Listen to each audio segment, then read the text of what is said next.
Perla, okay ka lang ba?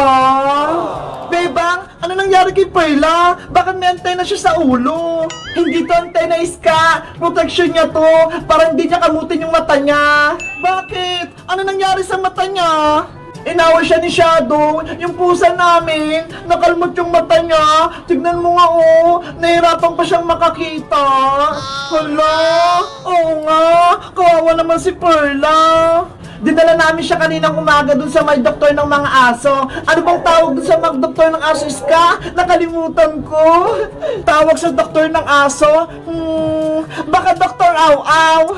Hoy, Iska, hindi namang Dr. Aw-Aw yung tawag sa kanila eh. Mali ba ako? Hindi ko alam eh. Nawa nga ako kay Perla eh. Iyak siya ng iyak kagabi. Sana gumaling pa yung mata niya para hindi siya mabulag. Perla, ikaw ba yung umiiyak?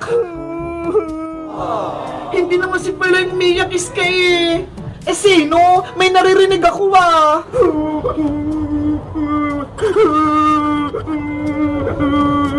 Ayun si Princess, nasa labas, umiiyak. Princess, ano nangyari sa'yo? Bakit ka umiiyak?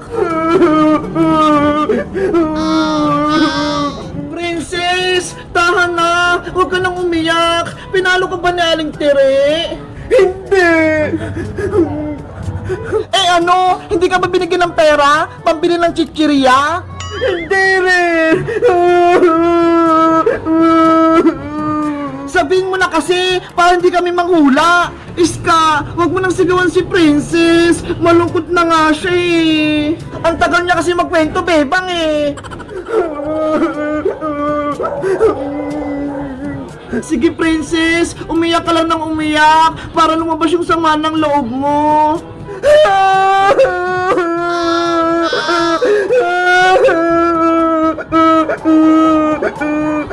Nako, gutom na yan si Princess, kaya umiiyak. Iska, wag mo na nga siya nasarin. Bebang, Iska, may sasabihin ako sa inyo. Ano yun, Princess? Pag sinabi ko to, wag niyo ako lulukuhin ah. Siyempre hindi, kaibigan ka namin eh. Ano ba kasi yun, Princess? May sikreto ka bang tinatago? Hindi ako, kundi si nanay. Ha? Sa Aling Tere? May sikreto? Nalaman ko lang kanina, kaya umiyak ako. Tahan na, Princess. Ikwento mo na yung sikreto mo. Kasi si nanay, ngayon niya lang sinabi sa akin na ampun lang ako. Ano? Ampun ka, Princess? Totoo ba yan? Oo, hindi ako tunay na anak ni nanay. Grabe, hindi ako makapaniwala, Princess. Hindi ka pala totoong anak ni Aling Tere. Kinawento sa akin ni nanay, pati ni Aling Greta, nung buntis daw si nanay, kinain ng aswang yung baby niya, pati yung asawa ni nanay, iniwan daw siya. Tapos, nung mga sumunod na araw, napulot ako ni nanay sa basurahan, kaya ako yung naging baby niya. Maswerte ka nga, Princess eh, inalagaan ka ni Aling Tere. Paano na lang, kung hindi ka niya nakita sa basurahan, baka kinuha ka na ng aswang. Sa bagay, pero, Iska, Beba, tulungan niyo ako. Hanapin natin yung tunay kong nanay. Eh, paano na si Aling Tere? Iiwanan mo siya? Mahal ko naman si Nanay Tere eh. Pero, gusto kong malaman kung sino yung totoo kong nanay. Kaya tulungan niyo ako maghanap. Guys, si Princess, ampun lang daw siya ni Aling Tere. Anong mas maganda? Hahanapin ba namin yung tunay na mama ni Princess? O hindi? Mag-comment lang kayo para sa part 7. Bye-bye! Part 7! Ano ba yan? Walang pasok sa school? Wala tuloy akong baon. Hindi ako binigyan namin ng pera pang merienda. Ano kaya gagawin ko para makakain ako? Ay! Alam ko na! Hingi ako ng ayuda sa tindahan ni Aling Sonia! Panigurado! Magbibigay yun! Aling Sonia! Aling Sonia! Ano yung Princess, bumabagyo pero nasa labas ka? Eh kasi po, Aling Sonia, hingi po sana ako sa inyo ng tulong. Bakit? May nangyaring masama ba sa'yo? Gutom na po kasi ako, Aling Sonia eh. Hindi pa ako kumakain. Hingi po sana ako sa inyo ng merienda. Naku, kawawa naman si Princess. Umiiyak na. Aling Sonia, bigyan niyo na po ako ng ayuda. Gutom na po ako. O siya, huwag ka nang umiyak. Anong gusto mong pagkain? Gusto ko po ng piatos. Ayun po, saka soft drinks. Ang social mo naman, Princess. Mamahalin pa talaga yung gusto mo? Please, Aling Sonia. Gusto ko po ng piatos. Sige na nga, magantay ka lang dyan. Kukuha na ako. Ayos! Gumana yung plano ko! Ito rin soft drinks sa piatos mo, Princess! Maraming salamat po, Aling Sonia! Kainin mo na yan para lumakas ka! Papa!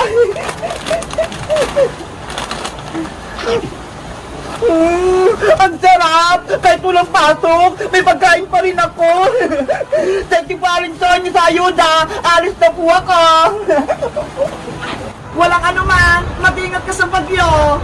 Apa! Princess! Saan ka galing? Diba? May sasabihin ako sa'yo! Ano yun? Si Aling Sonia, nagbibigay ng ayuda! Binagyan niya ako nito ho! Soft drink, tsaka piyato! Talaga? Libre lang yan! Oo, kaya humingi ka rin sa kanya! Magpanggap na hindi ka pa kumakain! Sige, susubukan ko! Aling Sonia! Aling Sonia! Oh, no! Bebang, napaano ka? Bakit ka umiiyak? Aling Sonia, pengi po ako ng pagkain. Hindi pa po kasi ako makain eh. Gutom na po ako.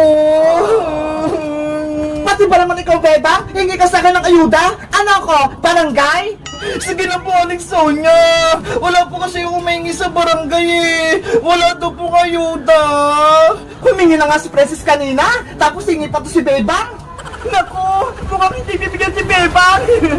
Aling Sonia, please, bigyan niyo na po ako ng merienda. Yung mga bulati ko sa tiyan, gutom na.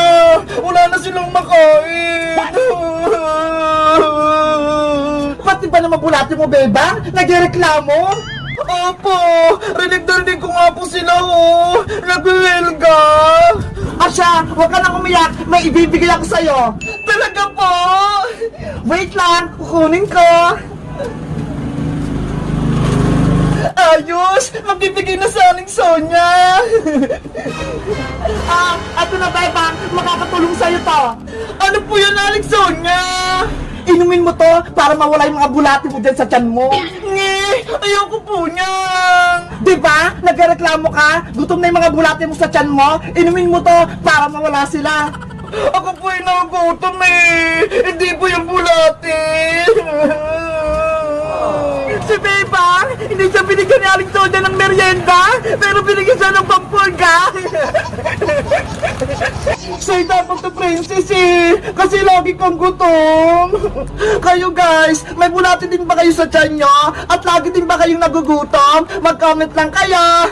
Bye-bye! Hoy, Princess! Tumabigay ka sa daanan ko! Ayoko! Gusto ko kayo mananalo! Princess! Tabi! Yari! Si Princess! Nabunggo! Aray ko!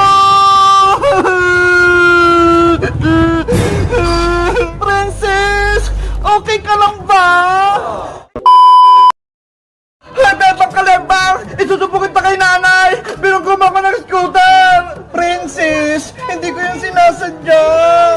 Basta! Malalagot ka kay nanay! Nanay!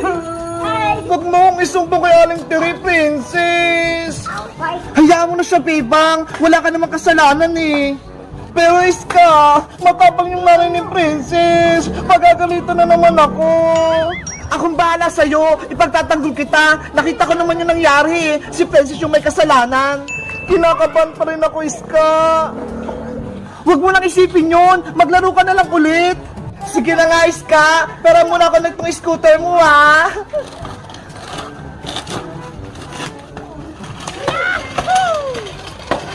Go, Bebang! Nanay! O, Francis, anak! Ano nangyari sa'yo? Bakit ka umiiyak? Nay! Nabago po ko! Nasugtog po ko sa kalsada! Ano? Nabaga ka? Sino nakabaga sa'yo? Tricycle? Motor? Truck? Aeroplano? Si Bebang po! Nabugo niya ako ng scooter niya! Si Bebang na naman! Lagi kanyang inaamay! Nay! Pagalitan niyo po si Bebang! Tara! Samahan mo ako! Lagot sa akin yung Bebang na yan! Oh no!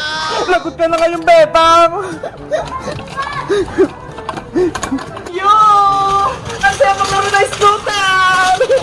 Bebang! Mag-ingat ka! Para hindi ka matumba! Sige, Iska! Dahan-dahan lang magtatakbo! Hoy, Bebang! Yari! Bebang! Sa aling tiri nandyan na! Lagot ako nito! Anong sinumpong sa akin ng princess? Binugumura siya, Bebang? Aling tiri, nagkakarahan lang po kami ni Princess kanina.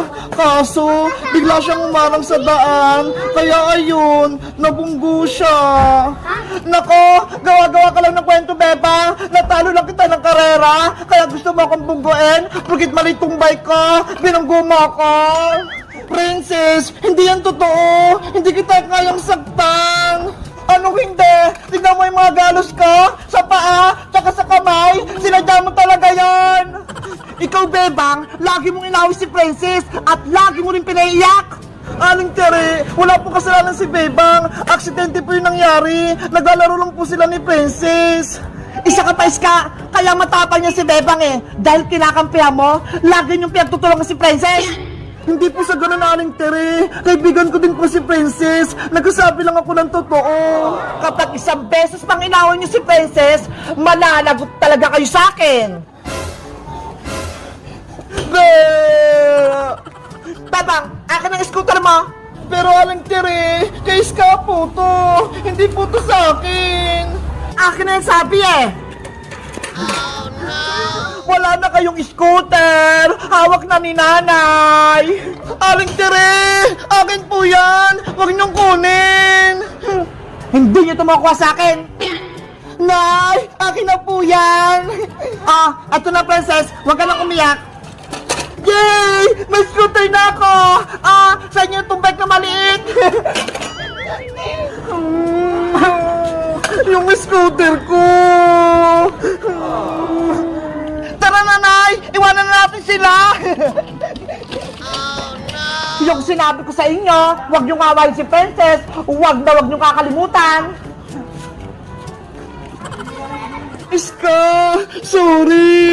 Nadamay pa yung scooter mo! Ginawa ni Aling Tere! Regalo sa akin yun ni nanay eh! Ginawa lang ni Princess!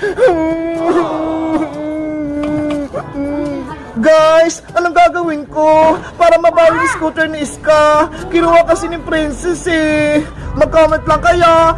Binikaniko ni Monico ang makina ng manika ni Monica. Binikaniko ni Monico ang makina ng manika ni Monica. Binikaniko ni Monico ang makina ng manika ni Monica. Binikaniko ni Monica ang manika ni Monico. Mekaniko, hindi ka naman marunong, Bebang.